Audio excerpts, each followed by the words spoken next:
ഈ വർഷത്തെ റിലീഫ് പ്രവർത്തനങ്ങളുടെ സമാപനം കൂടിയാണ്. നമുക്കറിയാം 2-3 ദിവസങ്ങൾക്കുള്ളിൽ കേരളവും ഇന്ത്യയും ലോകമൊക്കെ ചെറിയ പെരുന്നാൾ ആഘോഷത്തിന് തയ്യാറെടുക്കുക. പരിശുദ്ധ നോമ്പ് കാലം സമാപിക്കുക. അപ്പോൾ ഇത്തവണത്തെയും സാധാരണ രീതിയിൽ പ്രത്യേകതയുണ്ട്. ഈ ചെറിയ പെരുന്നാൾ വരുമ്പോൾ 3 മതങ്ങളുടെ പ്രധാന ആഘോഷങ്ങളുടെ മാസമാണ് ഇത്തവണ. മാർച്ച് ഏപ്രിൽ മാസങ്ങൾ എന്ന് പറയുമ്പോൾ ഒന്നുകിൽ ഈ 31-ാം തീയതി അല്ലെങ്കിൽ ഏപ്രിൽ 1-ാം തീയതി ആയിരിക്കും പെരുന്നാൾ വരുന്നത്, ചെറിയ പെരുന്നാൾ. ഏപ്രിൽ 14-ാം തീയതി ഹിന്ദുക്കളുടെ വിഷു ദിനാഘോഷമാണ്. ഏപ്രിൽ 20-ാം തീയതി ക്രൈസ്തവരുടെ ഈസ്റ്റർ ആഘോഷം.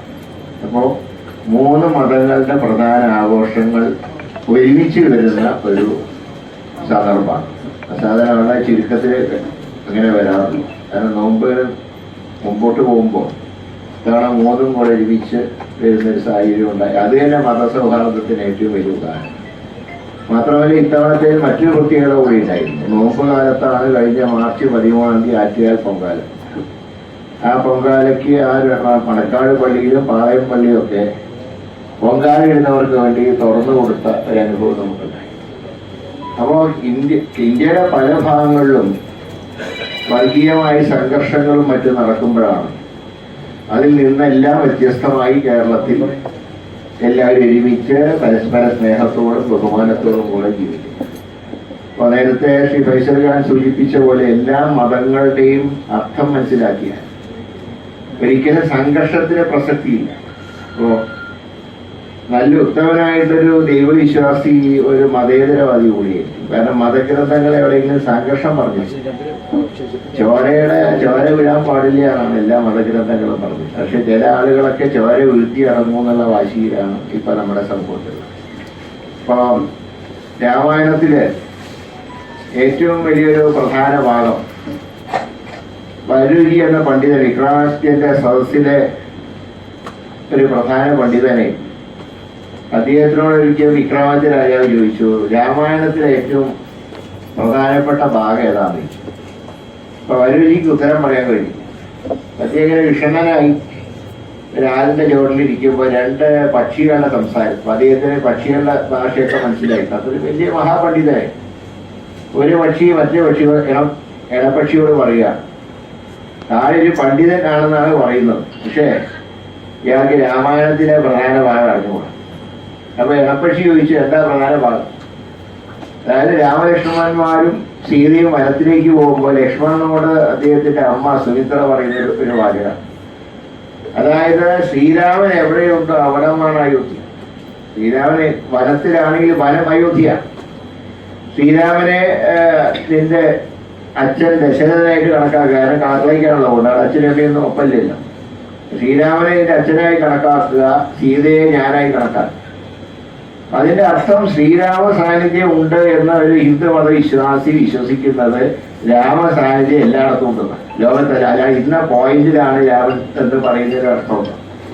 കമ്മിറ്റി വിതരണം ചെയ്യുന്ന ഡോക്ടർ ഗബ്രിയേൽ മാർഗോസ് നൃത്തപ്പെടുത്ത തിരുമേനി അവർ മുഖ്യ പ്രഭാഷണം നിർവഹിക്കുന്ന.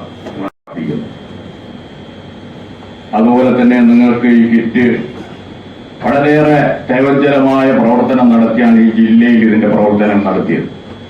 അതിന്റെ സംഘാടകർക്ക് വേണ്ടിയും അതിലേക്ക് വേണ്ടി നമുക്ക് മെറ്റീരിയലായും സംഭാവനയായും നൽകിയ മുഴുവൻ ആളുകൾക്ക് വിശുദ്ധ റമദാൻ പ്രമാണിച്ച് അവർക്ക് അർഹമായ പരിഗണനയും ബഹുമാനായ മുൻ KPCC president Shri K Muraleedharan അവർ എത്തിച്ചേർന്നിട്ടുണ്ട്.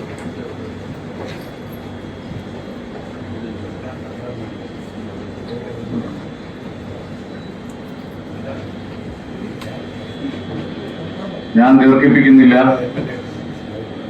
കേരള മുസ്ലിം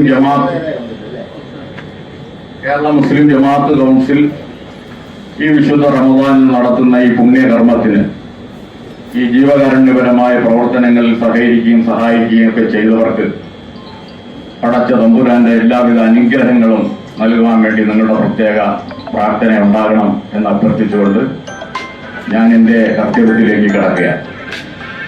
മഹത്തായ സമ്മേളനത്തിൽ അധ്യക്ഷത വഹിക്കുന്നത് ഈ കേരള മുസ്ലിം ജമാഅത്ത് കൗൺസിൽ നിന്നുള്ള മഹത്തായ സംഘടനയുടെ സംസ്ഥാന ട്രഷററാണ് MS ഫൈസൽ ഖാൻ.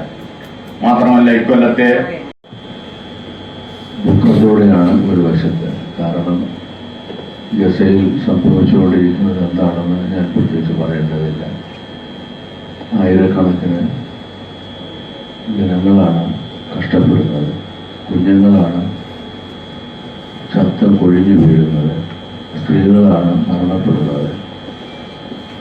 അതൊക്കെ ഒരു വശത്ത് ആളുകൾ ദുഃഖത്തോടെ കാണുകയും കേൾക്കുകയും ചെയ്യുമ്പോൾ, വേറൊരു വശത്ത് ആളുകൾ ആഹ്ലാദിക്കുന്നു എന്ന തോന്നലും കൂടി ഉണ്ടാകുമ്പോൾ നമ്മളുടെ ഈ ദൈവ കൃപയുടെയും വേറൊരു വശത്ത് ഇങ്ങനെയുള്ള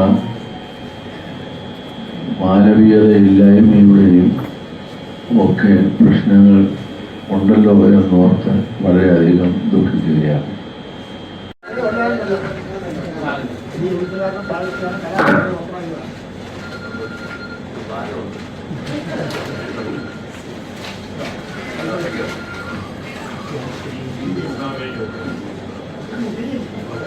അടുത്തതായി നമ്മുടെ ബഹുമാനിയായ കരമന ജുമാ മസ്ജിദ് ഇമാം അമീനുദ്ദീൻ ബാർക്കവിയുടെ ഹ്രസ്വമായ ഒരു പ്രഭാഷണത്തോടെ ഈ പരിപാടി അവസാനിച്ചുകൊണ്ട് കിറ്റുകൾ വിതരണം ചെയ്യപ്പെടും.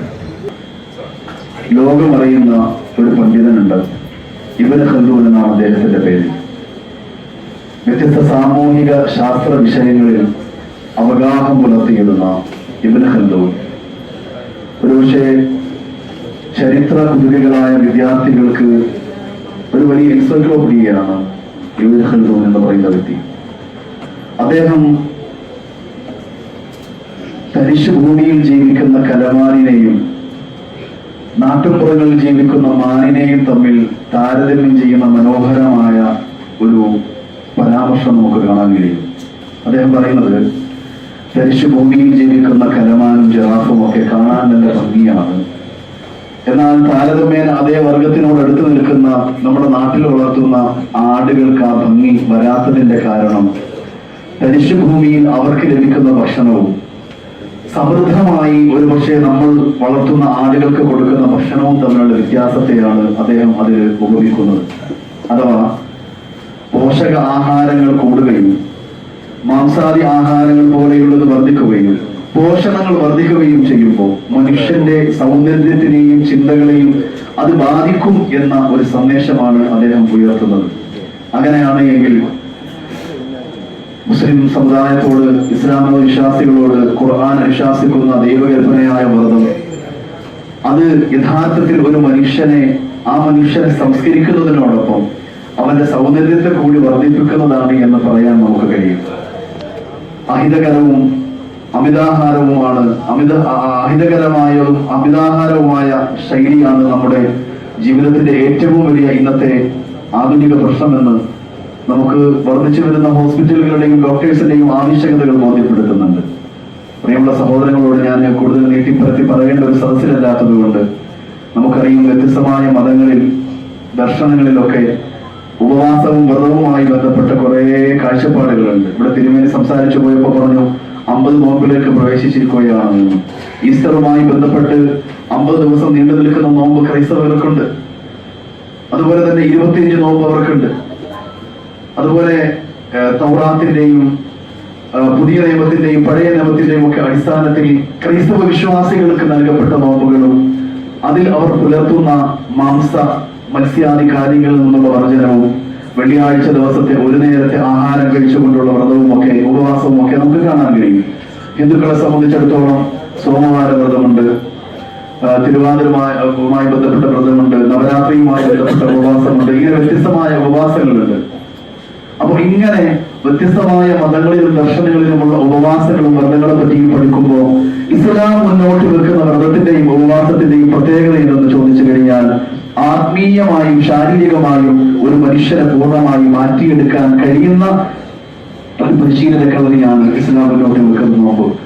അതുകൊണ്ട് തന്നെ ഇന്ന് ഒരു ഡോക്ടർമാരും വൈദ്യം പഠിച്ച ഡോക്ടർമാരും മുസ്ലിമീങ്ങൾ അനുഷ്ഠിക്കുന്ന നോമ്പ് എടുക്കരുത് എന്ന് പറയാറില്ലല്ലോ. അങ്ങനെ എന്തെങ്കിലും ഒരു സാധ്യത ഉണ്ടായിരുന്നെങ്കിൽ പ്രത്യേകിച്ച് ഈ കാലഘട്ടത്തിൽ അതിനെതിരെ വല്ലാതെ ശബ്ദിക്കുമായിരുന്നു നമ്മുടെ സമൂഹം.